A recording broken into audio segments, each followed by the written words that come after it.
Rayadurgam PS పరిధిలో శుక్రవారం తెల్లవారుజామున 2 గంటలకు ఒక ఘటన చోటు చేసుకుంది. అది చాలా ప్రమాద ఘటన అని కూడా అనుకోవచ్చు. యువకుడు ఒక యువతిని ప్రేమ నిరాకరించింది అని చెప్పేసి ఎంత దారుణానికి ఒడిగట్టాడు అంటే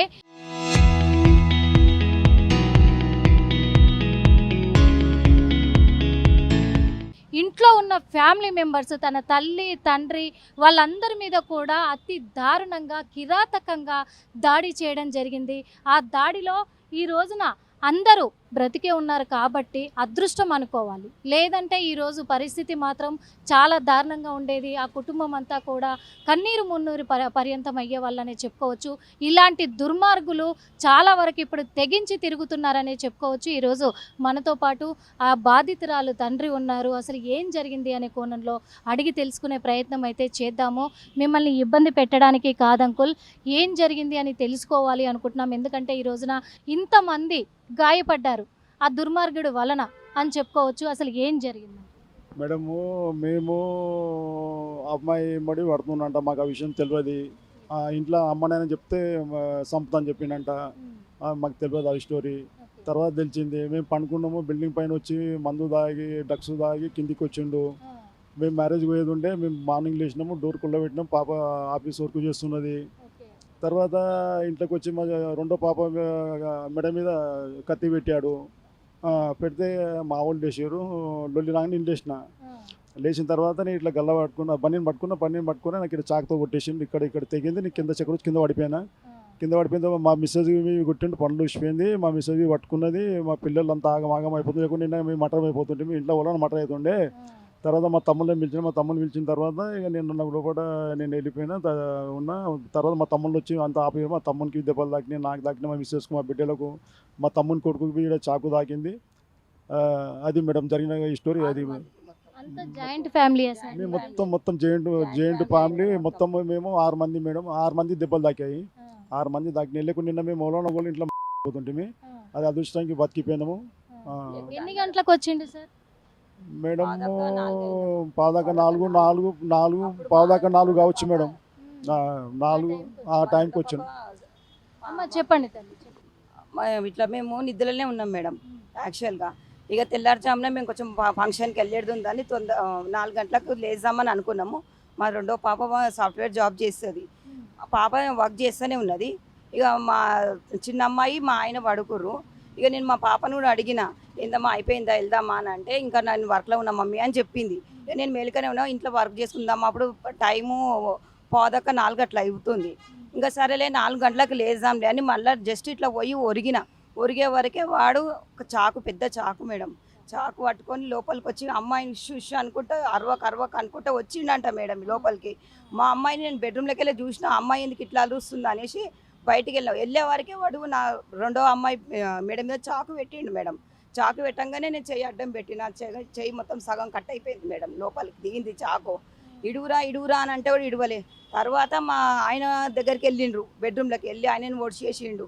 మళ్ళీ మా చిన్న అమ్మాయి చూసి మా అమ్మాయిని చూడంగానే మా చిన్న అమ్మాయి దగ్గరకు వచ్చేసిండాడు. వచ్చేయంగానే అప్పటికి మా చిన్న అమ్మాయికి మొత్తం ఇట్లా చాకుతోటి కట్ చేయంగానే చెయ్యి మొత్తం తెగిపోయింది. బాగానే తెగిపోయింది. బ్లడ్ అంతా అయిపోతుంది. అందరిని ఎక్కడికక్కడ కోసేసిండాడు. ఇక మళ్ళీ మా ఆయన గట్టిగా మా అరుపులు విని మా మరిది వచ్చిండు. మా మరిది రాగానే ఇట్లా నేను మన కాలు పట్టుకున్నా, ఇడువురా నా పిల్లల్ని ఏం చేయకరా అని, కాలు మొక్తారా అని ఎంత బతిమలాడినా కానీ మాకు ఆగుతలేడు మేడం. ఆయన ఆగుతలేడు. మా మరిది అప్పటికి నేను కాలు మొక్కుతున్నాడు. మీదికెళ్ళి చాకు పెట్టిన మెడ కూడా పోయానికి ట్రై చేసిండు అంటే అది నాకు తెలియదు. నేను స్పృహ కూడా లేదు. కొట్టంగానే పన్ను ఉసిపోయింది మేడం. పన్ను ఉసిపోయింది, బ్లీడింగ్ అవుతుంది మస్తు. ఇక్కడికక్కడ నాకు ఏం బ్లాంక్ అయిపోయింది. నాకు ఏం కనబడట్లేడు. మా మరిది వచ్చి ఇక గుంజ పట్టుకనే మేము అందరం బతికినాం. మా మరిది రాగానే మా యారాన్లు మేమంతా జాయింట్ ఫ్యామిలీ. మా మరుదులు 2 మరుదులు వచ్చిండ్రు. అందరు రాగానే వాళ్ళ మీద కూడా అటాక్ చేసిండ్రు. మా మూడో మరిది కూడా చెయ్యి మొత్తం నర్వస్ మొత్తం కట్ చేసిండు. ఇక మొత్తం రక్తం అయిపోయింది. అందరిగా చుట్టుపక్కల వాళ్ళు చుట్టాలందరూ ఊరికొచ్చే వరకు వాడు అయినా కదలలేదు మేడం. చాకు మాత్రం పడేయలేడు మేడం. ఆయన ఆడు పడేయలేడు. అందరిని ఎవరు వస్తే వాడిని ఇట్లా పొడిచేయడానికి ట్రై చేసిండు. 6 మందికి గాయాలైనాయి మేడం. మొత్తం 6 మంది. మా చిన్న మరిదికి అయితే బోన్స్ మొత్తం ఫ్రాక్చర్ అయిపోయినాయి సైడ్కి కొడుతుంటే. ఇక మా బిడ్డలతో మస్తు టార్చర్ చేసిండంట. మాకు తెలియదు మేడం. ఒకవేళ ఆ పాప మాకు చెప్పినట్లయితే వాళ్ళ డాడీని, నిన్ను మీ డాడీని కంపల్సరిగా చెప్పిండంట మేడం. నా రీజన్కే మా అమ్మాయి చెప్పలేదు మేడం, మాకు చెప్పలేదు, మాకు తెలియని కూడా తెలియదు, చెప్పలేదు. నిన్న తెలిసింది ఇక వీడు అటాక్ చేసినాక తెలిసింది మేడం.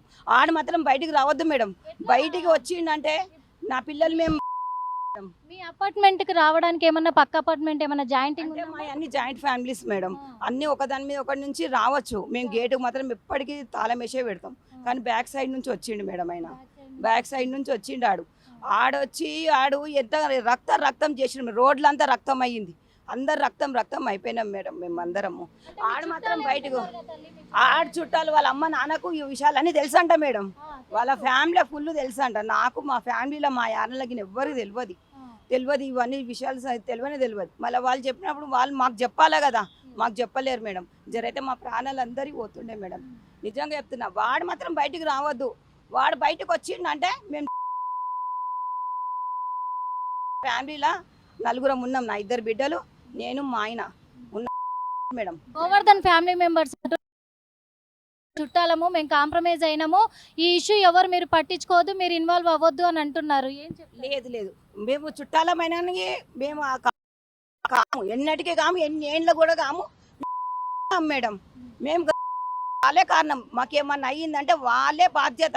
నా 2 బిడ్డలకు, మా ఆయనకు నాకేమన్నా అయ్యిందంటే వాళ్ళే బాధ్యత, ఆ పిల్లగాడు బాధ్యత మాది. ఎటువంటి శిక్ష రావద్దు, ఉరి శిక్ష చేయండి. మేము కదా నా 2 బిడ్డ నేను చెయ్యి అడ్డం పెట్టకుంటే అంటే మాకు వదిలేయండి, నేను జైలుకు పోతా. నా పిల్లలే ముఖ్యం మేడం, నాకు నా పిల్లలే ముఖ్యం. వానికి వదిలేని ఇంకా నేను నా పిల్లలు ఇచ్చినాను. నా పిల్లలు ఎంత టార్చర్ చేసిండో, నా పిల్ల ఎంత బాధపడ్డదో మేడం. ఇప్పుడు MBA చేస్తుంది నా బిడ్డ. ఆడపిల్లలే, మగపిల్లలు కూడా లేరు మేడం. వానికి మాత్రం వాడు రావద్దు మేడం, ఎట్టి పరిస్థితి రావద్దు. పాదక్క 1కో ఏమో వచ్చిండంట మేడం, నేను చూసింది మాత్రం పాదక్క 4ంటికి. ఒకటి సీసీ కెమెరాలలో చూసిరాలు, 1:40కో 1:30కో వచ్చిండంట. వాడు మీద ఉన్నాడంట, బ్యాగ్లో ఏమో బీర్ షీషాలు ఉన్నాయంట, మళ్ళీ ఏమో సిగరెట్ డబ్బాలు ఉన్నాయంట, ఇంకా ఏమో మత్తు పదార్థాలు ఏమో అన్నారు మేడం. వాడు తీసుకున్నట్టున్నాడు ఏవేవో. మేము ఎంత కదిలిపినా ఆడు కదలలేడు. మమ్మల్ని ఇంత టార్చర్ చేసినాడు, ఏడగదులుతాం మేమేమో ఎక్కడ అంటే అక్కడ కొట్టి పడేసాడు మమ్మల్ని. ఒక్క చేతి నుంచి ఇలా కొడితే దూరం పోయి పడ్డాం మేడం మేము. మా ఆయనకు షుగర్ పేషెంట్ మా ఆయనకి ముందే 2-3 ఆపరేషన్లు అయినాయి. ఇప్పుడు చేతికి కూడా అంత ఆపరేషన్ చేయాలి అని అంటున్నారు. ఇప్పుడు మా 3 ఆపరేషన్లు ఉన్నాయి మేడం, మాకు 3 ఆపరేషన్లు ఉన్నాయి. 3కి స్టిచెస్ పడ్డాయి. మా చిన్న మరిదికి 2 బొక్కలు ఇరిగిపోయినాయి, పక్క బొక్కలు. చూసాం కదా, ఎందుకంటే ఇక్కడ ఎంత కిరాతకంగా, ఎంత దారుణంగా దాడి చేశాడనేది క్లియర్గా మనకు అర్థమవుతుంది. వెనక డోర్ నుంచి తను ఎంట్రీ అయ్యి కూడా పాపం తన చిన్న కూతురు మెడపైన కూడా తను ఆయుధాన్ని పెట్టి బెదిరించడం అనేది ఎంతవరకు న్యాయమో ఆలోచించాలి. అందులో ఒకటి 6 ఇంజూర్ అయ్యారు వాళ్ళ వల్ల.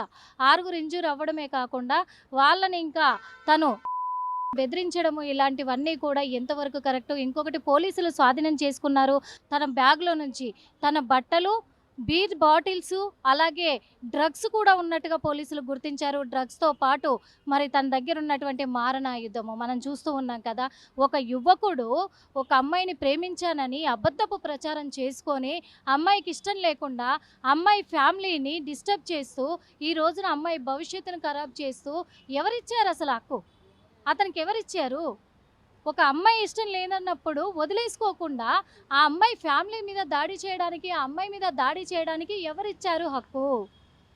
ఎక్కడి నుంచి వచ్చింది హక్కు? ఇంకొకటి పోలీసులు స్వాధీనం చేసుకుంది కూడా మనకు తెలుస్తూ ఉంది. 1:30 గంటల ప్రాంతంలో డాబా పైనకి ఎక్కి డాబా పైన బీర్ బాటిల్స్, అంటే తను బీర్ తాగాడు, మద్యం సేవించాడు అనేది తెలుస్తూ ఉంది. ఆ బ్యాగ్లోనే గంజాయి కూడా ఉంది అని అంటున్నారు.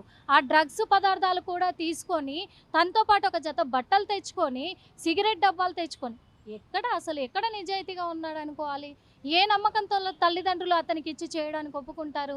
ఏ ఆడపిల్ల ఒప్పుకుంటుంది అలాంటి వాడిని అసలు? అందుకు ఇక్కడ ఖచ్చితంగా కూడా తెలుస్తూ ఉంది ఈ దుర్మార్గుడు గోవర్ధన్ అనే వ్యక్తి ఎంత ఘాతుకానికి పాల్పడ్డాడు అనేది క్లియర్గా తెలుస్తుంది. పాపం 3 ఆడపిల్లల తండ్రి కాబట్టి ఆ తండ్రి ఏం చెప్పుకోలేక, ఆవేదనను అణుచుకోలేక తనలో తానే కుళ్ళిపోతూ బాధపడుతూ ఉన్నాడు ఓ పక్కంగా చూస్తూ ఉంటే. ఎందుకంటే నాకు 3 ఆడపిల్లలు, నేను ఎవరికి చెప్పుకోవాలి, ఏం చేయాలి, నా పిల్లల జీవితం ఎలా ఆగమైపోతుందో అనే టెన్షన్ నాకు అవుతుంది అని చెప్పేసి ఆవేదన వ్యక్తం చేస్తూ ఉన్నారు. ఇక అసలు ఎంతకైనా నా పిల్లల జీవితం నిలబడడానికి నేను ఎంతకైనా సిద్ధంగా ఉన్నాను, నా పిల్లలకు ఎటువంటి ఆపద రాకూడదు, తను మాకేదైనా జరిగింది అంటే కనుక అతని ఫ్యామిలీ ఏం కారణము అని చెప్పేసి ఖచ్చితంగా చెప్తూ ఉంది. అతనికి కఠిన శిక్ష పడాలి, బయటికి రాకుండా చూడాలి పోలీసులు. ఎందుకంటే తను ఒక రౌడీ షీటరు, తను ఎటువంటి జాబ్ అలాంటివి కూడా లేవు అని చెప్తూ ఉన్నారు అందరు కూడా. అలాంటిది తనకు కఠినంగా శిక్ష పడాలి అని కోరుకుంటున్నాము అని చెప్పేసి ఆ తల్లి కూడా కోరుకుంటూ ఉన్నారు. ఇది జరిగిన విషయము ఆ అమ్మాయి ఒప్పుకోలేదనే కారణంతో ఇంత ఘాతుకానికి తెగించాడు గోవర్ధన్. మరి పోలీసులు వైద్య పరీక్షల నిమిత్తము మరి ఆసుపత్రికి పంపించడం జరిగింది. ఆ తర్వాత రిమాండ్కి కూడా తరలించబోతున్నారు. ఏది ఏమైనప్పటికీ కూడా ఇంత ఘాతుకానికి పాల్పడి 6 వ్యక్తుల పైన దాడి చేసి వాళ్ళను గాయాల పాలు చేసినటువంటి గోవర్ధన్కి కఠిన శిక్ష పడాలని కోరుకుందాం. కెమెరామెన్ వినయ్తో నిర్మల, RTV.